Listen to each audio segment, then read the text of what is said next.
Para este tema nos acompaña desde Caracas el escritor y periodista Miguel Ángel Pérez Pirela. Bienvenido, profesor Miguel. Esta decisión que fue tomada por Estados Unidos de volver a imponer sanciones a Venezuela, ¿cómo se leyó dentro de Venezuela y cómo se interactuó con dicha decisión?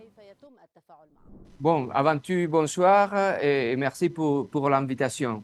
Bon, la première chose qu'il faut dire pour comprendre de quoi il s'agit, c'est que les États-Unis et aussi, il faut le dire, l'Union européenne, depuis beaucoup d'années, ont avancé une guerre totale, je le répète, une guerre totale contre le Venezuela. C'est pas seulement une guerre économique, financière, mais aussi une guerre médiatique, une guerre diplomatique, qui ont eu de dures conséquences envers la société vénézuélienne. En fait, des millions de Vénézuéliens ont dû émigrer, laisser le pays à cause des sanctions économiques et financières. Et maintenant, cette immigration, c'est un problème pour les États-Unis et aussi, il faut le dire, pour les Européens. Et il faut aussi dire qu'il n'y a pas eu de pause envers les sanctions contre le Venezuela.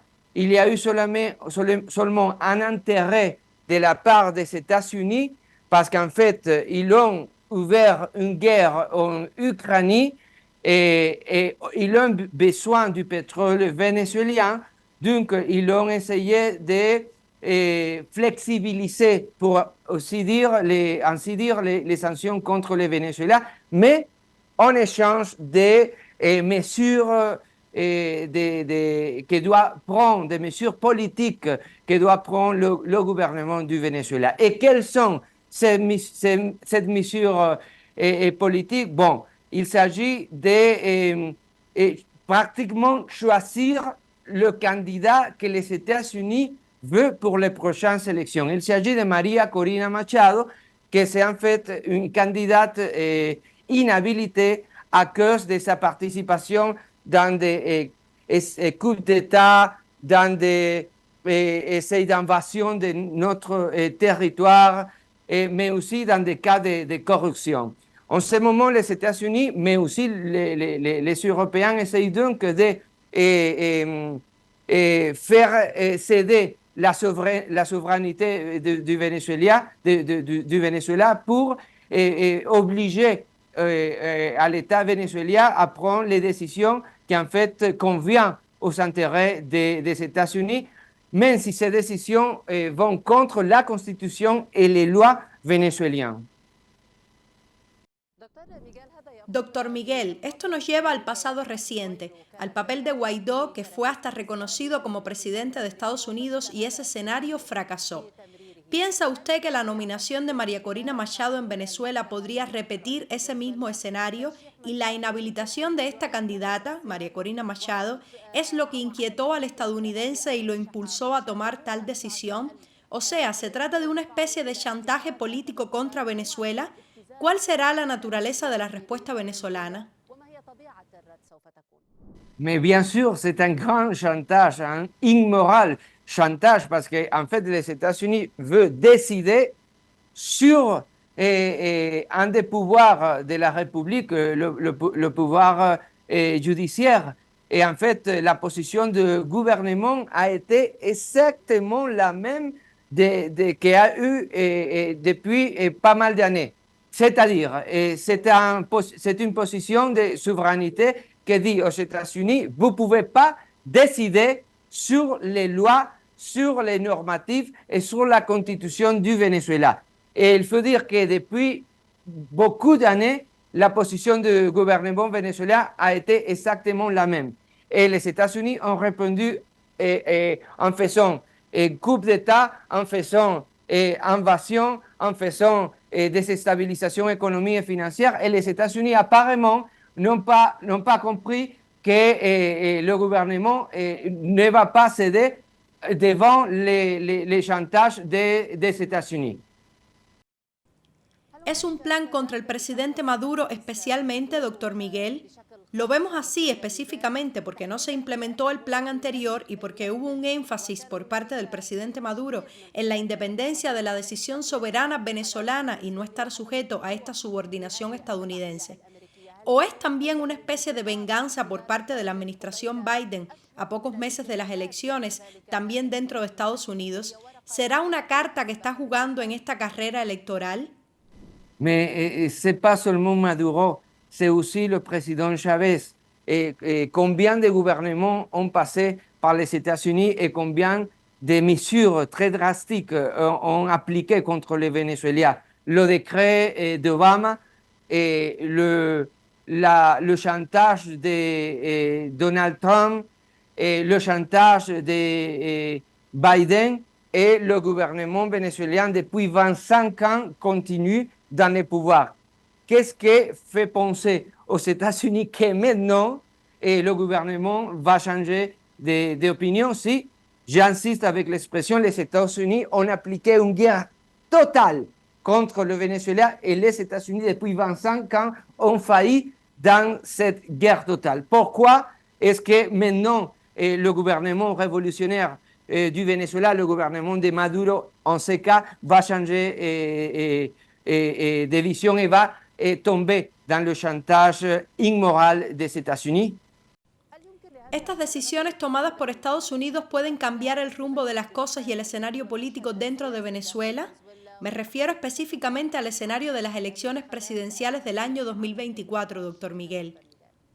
Ils vont pas, les États-Unis, ils vont pas arriver à changer ni la constitution vénézuélienne, ni les décisions de la Cour suprême de justice vénézuélienne.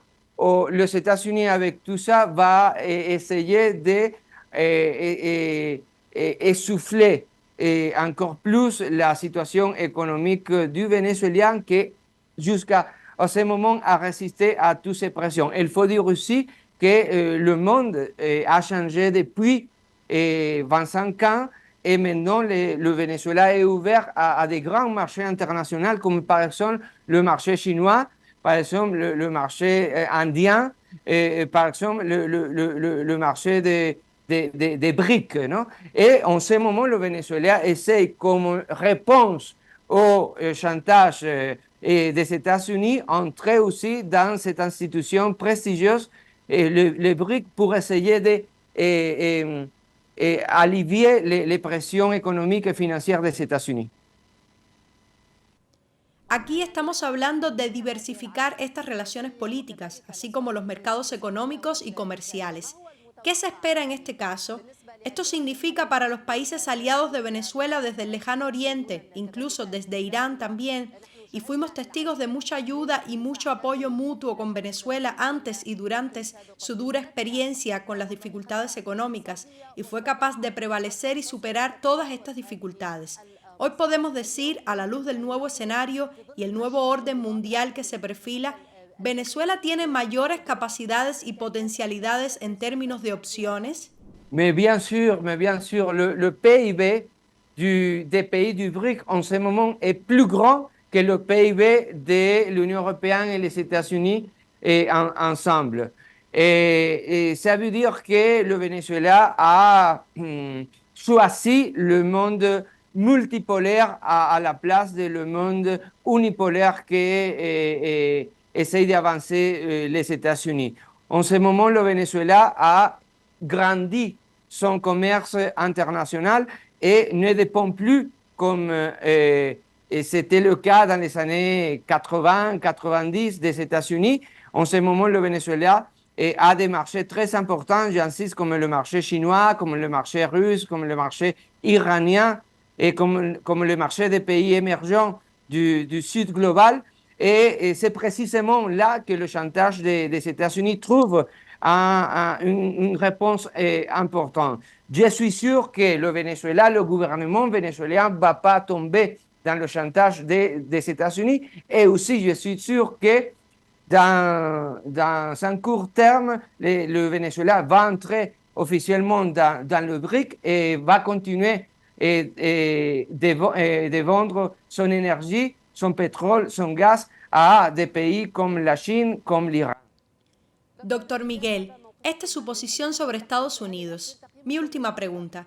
¿Cuál es su valoración de la posición europea que siempre ha sido armónica con la posición estadounidense, incluso en estos detalles con el trato con Venezuela? Les Européens, depuis beaucoup d'années, n'ont plus une politique autonome, une politique internationale. Les États-Unis sont les chefs politiques, et je le répète, les États-Unis sont le chef politique et aussi économique des Européens. Et la politique des États-Unis, c'est la politique des Européens. Sauf que les Européens essayent d'être plus diplomatiques, mais les sanctions qu'appliquent les États-Unis contre le Venezuela sont les mêmes, identiques que les sanctions qu'appliquent les Européens, l'Union européenne contre le Vénézuélien. Et là, je veux, si vous me permettez, dire quelque chose. À partir du génocide qu'Israël en ce moment applique sur le peuple palestinien, appuyé pour les États-Unis et appuyé pour les Européens à partir de ces génocides, ni les États-Unis ni l'Union européenne ont plus aucune morale, aucune éthique pour donner des ordres politiques à aucun État dans le monde. Usted me anticipó la última pregunta sobre la posición venezolana que seguramente se manifiesta a nivel popular y oficial con respecto al apoyo al pueblo de Gaza y al pueblo de Palestina contra este genocidio que se está cometiendo con el apoyo de Occidente a Israel. De todas formas, muchas gracias, doctor Miguel Ángel Pérez Pirela. Usted estuvo con nosotros directamente desde la capital de Venezuela, Caracas.